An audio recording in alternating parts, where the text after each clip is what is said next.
सिंघाड़े का भजिया, सिंघाड़े की गोटी कभी देखी है कैसे कैसे निकलती है? कभी पता है? देखा है सिंघाड़ा? कभी जाके देखिएगा। बहौरी बंद क्षेत्र है, कटनी सिलिमनाबाद के बाद भगवान शांतिनाथ के चरणों में बहौरी बंद क्षेत्र है, जो पूरा तालाबों से और सिंघाड़े की फार्मिंग के लिए खुला हुआ है। उसमें जो मछुआरे होते हैं वो सिंघाड़ा की पैदावार पानी में करते हैं। पानी का फल है, फल में कोई दोष नहीं है, सिंघाड़ा खाने में कोई भी दोष नहीं है, लेकिन सिंघाड़े की पैदाइश और पैदावार आप एक बार जरूर देखिएगा। जो बाजार की गोटी आती है वो मछुआरे जो होते हैं वो मछुआरे ही, हम खुद जाकर के हमने देखा है उसको, अपनी आंख का दृश्य है। बहौरी बंदर सिलिमनाबाद का पूरा एरिया, सिहोरा की मंडी सिंघाड़ा की सबसे बड़ी मंडी मानी जाती है। यहाँ से पूरे हर जगह सिंघाड़ा जाता है। मछुआरे के पास पूरे तालाब रहता है, तालाब में बहुत बड़े बड़े पत्तों के नीचे वो सिंघाड़े के फल रहे होते हैं। उसमें 3 कांटे वाला कांटा रहता है।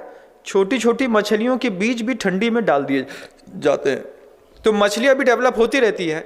मछलियाँ आपस में चलती रहती हैं, चलते चलते कई बार मछलियों का गला उस सिंघाड़े के कांटे में घुस जाता है। अब मछली फंसी है, सिंघाड़े में फंस गई बेचारी। अब मछुआरा गया, मछुआरा का जब सिंघाड़ा का फल वो बड़ा हो जाता है तो जब उसको तोड़ने का समय आता है तो तोड़ते समय उसने सिंघाड़ा निकाला। सिंघाड़ा निकाल करके उसने उस कांटे में लगी मछली को उठा करके अपने ही उस नाव में एक तरफ फेंक दिया, एक तरफ सिंघाड़ा फेंक दिया। फेंकते रहा एक साथ, वो 2 चीज एक साथ। उसने पानी में जाल भी फेंका है मछली फंसाने के लिए मछुआरे ने, और उसी मछुआरे ने वहां पर सिंघाड़े की खेती करने के लिए सिंघाड़े की फसल भी लगाई है। अब उसमें से मछली भी निकाल रहा है और सिंघाड़ा भी निकाल रहा है। अब वो सिंघाड़ा और मछली एक साथ नाव में एक दूसरे के ऊपर लिप लिप लिप लिप पड़े रहते हैं। फिर वो किनारे आएगा, फिर किनारे में, अब नदी के किनारे हैं, कभी सुअर आ रहा है, कभी कुछ आ रहा है। अब वो सिंघाड़े को कभी चाट लिया तो डंडा मारा, चलो भग गया, सुअर ने एक आध बार मुंह मार दिया होगा। लेकिन जब वो गोटी खोल देते हैं उस समय सुअर मुंह मार देता है, लेकिन उसको भगा दिया जाता है। वो वहीं पे रखी रखी 15-20 दिनों में सूख जाती है और उसमें बहुत जल्दी कीड़े भी पड़ जाते हैं, क्योंकि पानी का फल है, घुन जाती है।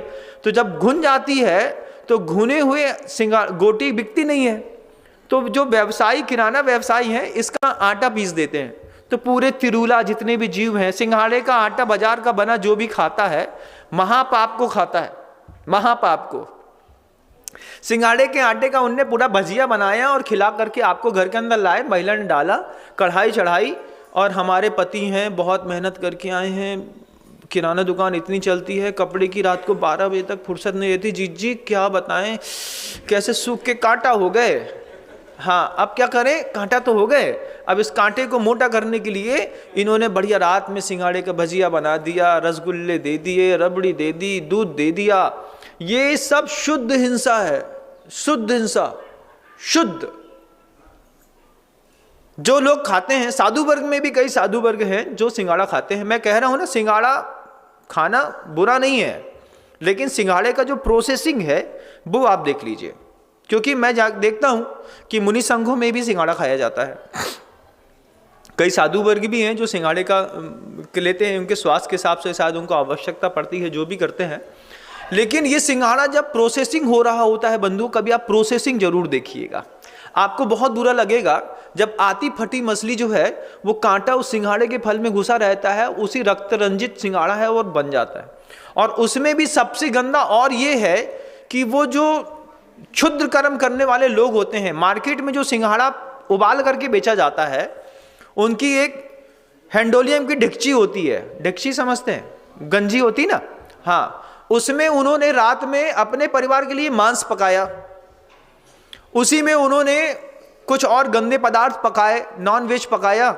सुबह सुबह उसने, महिला ने सुबह उठा, सामान्य से नल का पानी उठा करके उसमें भरा और उसमें बहुत सारे सिंघाड़े डाल दिए और उबाल दिया, खूब उसको डाल करके, नमक डाल करके उबाल दिया, उसके कांटे निकाल दिए। और बाजार में बड़े बड़े मोटे मोटे उबले हुए सिंघाड़े जो बिकते हैं, और जैन समाज के लोग ये उबले उबले सिंघाड़े जो खाते हैं, ये मांस भक्षण से कम नहीं है। इसको आप समझ लीजिए। आपको लगता है कि बहुत सरल और बहुत सहज है, चलो घर के अंदर कोई मेहनत नहीं करनी पड़ती है। घर में मेहनत किया हुआ भोजन शुद्ध और पवित्र है। सिंघाड़े के ठेले निकल रहे होंगे अभी भी आपके यहाँ, आप उसमें जो पका उबला सिंघाड़ा खाते हैं। बे मांस भक्षी लोग हैं, हम शुद्ध भोजन करने वाले शाकाहारी लोग हैं। मांस भक्षी ने उसी में कल बकरा काट के बनाया होगा, कभी किसी ने गाय मारी होगी, कुछ किया होगा, मुर्गा मुर्गी बनाए होंगे, उसमें उसने सुबह सुबह अपने व्यवसाय को जीवित रखने के लिए सिंघाड़ा बना करके उबाल करके दे दिया।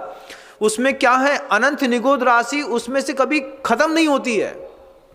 पक्केसु आमेशु विपच्यमाणासु मंस पेशिसु। आचार्य कुंद भगवान अपनी प्रवचनचार की चारी चूलिका में ये बात को कह रहे हैं। सूखा हो, पका हो, गीला हो, रक्त रंजित हो, जिस पात्र में भी वो मांस एक बार बना दिया गया है, उस पात्र में भी कभी भी जीव राशि का खत्म नहीं होती, वो हमेशा उसमें उत्पन्न होती रहती है। अब उसी में उन्होंने आपको वो सिंघाड़े उबाल करके रख दिए, बना करके दे दिया।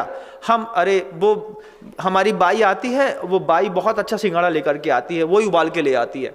उसने रात में उसी बर्तन में क्या उबाला था आपको पता है? सुबह तो आपने उसके हाथ का सिंघाड़ा खा लिया। अरे महाराज इतना कौन देखे, इतना देख लो भैया। अब ये पर्याय मिली है। अभी आप अफगानिस्तान, तालिबान, यूक्रेन, रूस में जाकर के देखिए आप कि कैसी गर्भवती महिलाएं पेट में गर्भ लेकर के दौड़ रही हैं कि मेरा मतलब जीवन बचाना है। कल को ऐसी दौड़ में आप भी शामिल हो जाएंगे। ये छोटी सी हिंसा है, क्या है? मन से अहिंसा का पक्ष लीजिए, विचारों से अहिंसा का पक्ष लीजिए, आचरण पद्धति में भी अहिंसा का पक्ष लीजिए।